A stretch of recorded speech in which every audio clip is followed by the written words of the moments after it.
آج کی دنیا میں لاکھوں افراد انٹرنیٹ پر آن لائن خریداری کر رہے ہیں، مگر اصلی دنیا کی طرح انٹرنیٹ پر روزمرہ کی اشیاء کی عام مارکیٹ کے علاوہ ایک آن لائن بلیک مارکیٹ بھی بن رہی ہے۔ اس مارکیٹ تک خفیہ رسائی کے لیے انٹرنیٹ صارفین کے زیر استعمال بٹ کوائن نامی کرنسی استعمال کی جاتی ہے، جس کی مدد سے آن لائن بلیک مارکیٹ سے انٹرنیٹ پر شناخت چھپانے والے مخصوص سافٹ ویئرز کے ذریعے ممنوعہ نشہ آور ادویات، جعلی لائسنسز اور اسلحہ خریدا جا سکتا ہے۔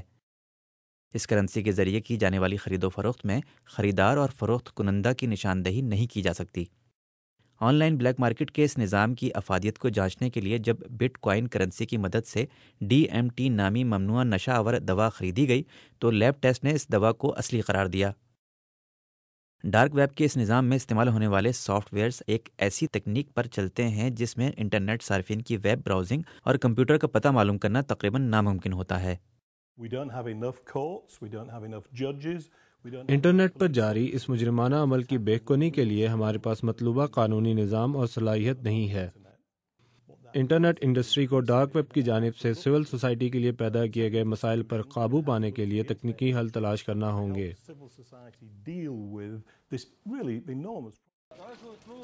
ڈارک ویب نظام چین میں حکومت مخالف بلاگرز اور عرب انقلاب کے دوران کئی عرب بلاگرز کے لیے اپنی شناخت چھپانے کا موجب بنا۔ تاہم محفوظ آزادی اظہار کے لیے اس کی افادیت کے باوجود اس نظام کے مجرمانہ استعمال کا سدباب کیا جانا ضروری ہے۔